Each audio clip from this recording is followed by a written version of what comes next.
Nullification and bank war. So these are the two other really big events that generally people talk about when talking about Andrew Jackson's time as president.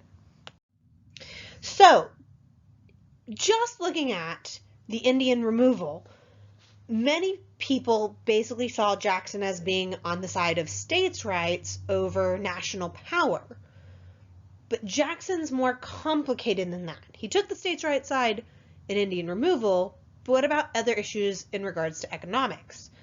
The thing is, setting up for the nullification crisis, you have to look at protective tariffs. We had that first protective tariff in 1816, but then tariff rates are going to go on to increase in 1824, and then they increase even more in 1828 in what's actually denounced as the Tariff of Abominations by Southerners.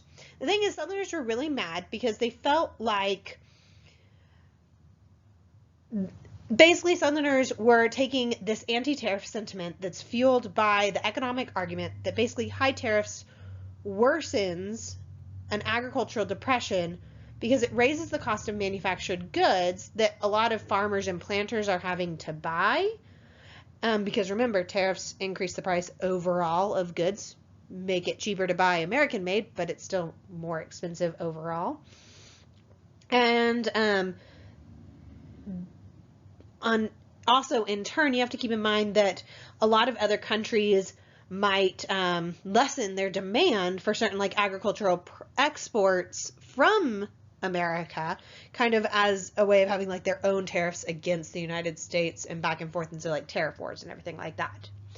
And so the Southerners were really upset by this, partly also because Northern Democrats had actually made that last jump in tariffs in 1828, partly because they wanted to get more support for Jackson in the North.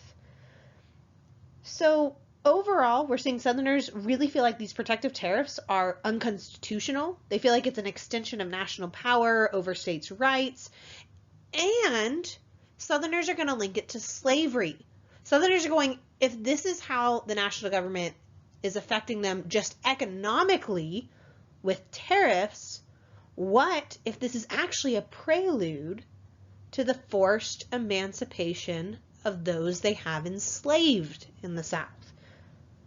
The thing is, South Carolina is the only state at this time that African Americans actually make up a majority of the population.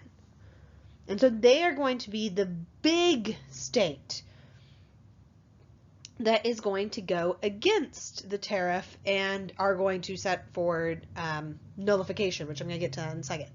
But before I get to that, the reason they're concerned about slavery is because Nat Turner's rebellion was a bloody slave uprising in Virginia in 1831.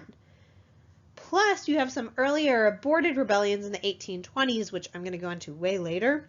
This just left a lot of planters fearful and convinced that there's this growing anti-slavery agitation in the North and that the New England states are feeding into this slave unrest in the South.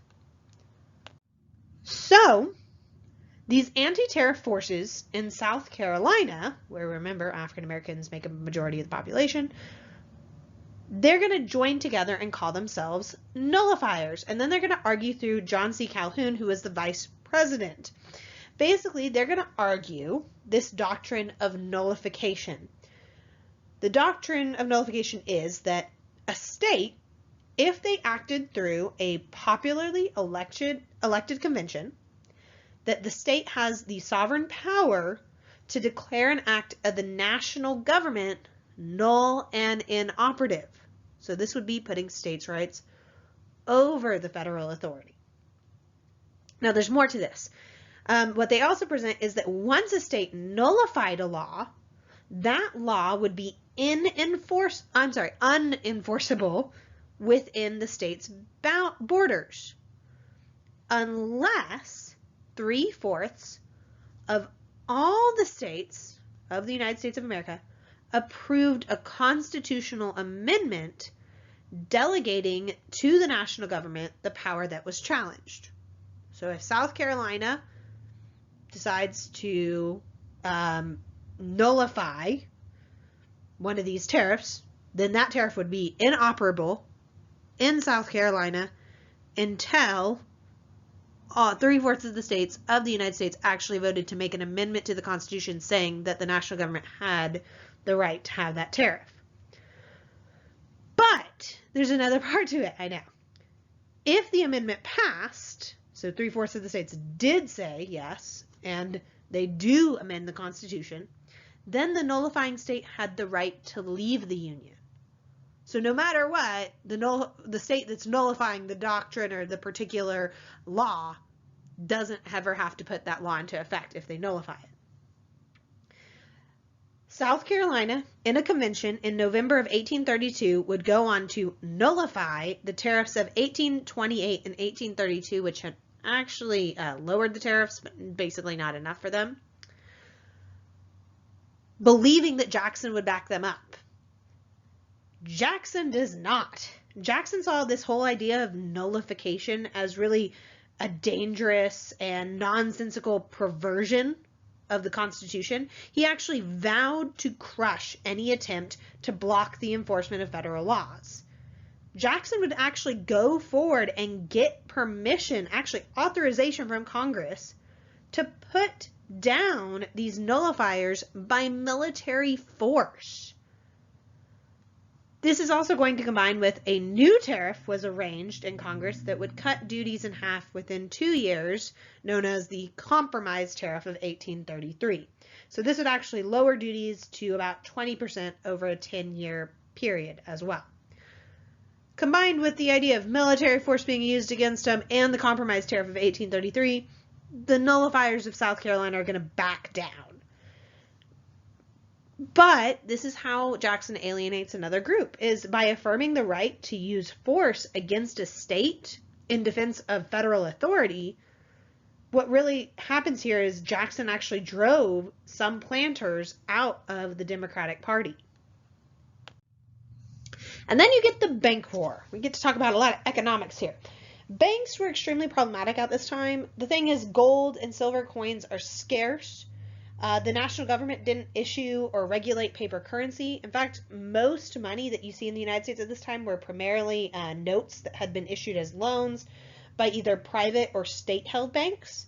And that means that their values fluctuate very much depending on, the reputation of a particular bank, the creditworthiness, or just what's going on economically across an entire state or even across the entire United States.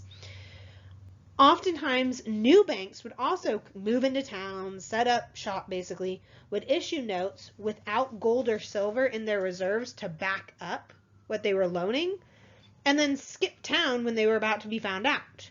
So that means that a lot of banks that were honest about their money and their money's value couldn't necessarily be taken at face value. A lot of people viewed the banks as dishonest. They were like, no, we want real money. They saw bankers as like parasites that only really wanted to fatten their own pockets. Now, of course, the largest and most powerful of all these banks was the Bank of the United States. The thing is, the people of America never had quite forgiven the Bank of the U.S. due to the whole panic of 1819 and the role the bank played in that panic. But as prosperous times had, returned to the United States, and the bank had underwrote economic expansion with healthy credit reserves and a lot more stable banknotes, by 1832, actually, the Bank of the United States was probably as popular as it would ever be. And this sets the stage for the election of 1832, which is, spoilers, when Andrew Jackson is reelected. Now, before he's reelected, Henry Clay, remember he had run before, he is looking for an advantage because he wants to run against Jackson. So he wanted for the Bank of the United States to apply to Congress for a new charter. And this seems like a win-win scenario for Henry Clay, because if Jackson says yes to it, then Clay gets to take credit for it. But if Jackson vetoes the bank, then Clay could attack Jackson for being the enemy of a sound banking system. Instead, this backfires spectacularly, at least for Henry Clay. Jackson basically turned on both him and the bank. Jackson would veto the rechartering of the bank and would claim that it had fostered speculative and corrupt financial practices. Now, technically speaking, the pro-bank forces at this time really had a better economic argument than Jackson, but Jackson manages to win this political battle partly by going to the people in the election and saying that he was their champion against a banking aristocracy. Now, support for Jackson in 1832 is not quite as strong, but he does easily defeat Clay.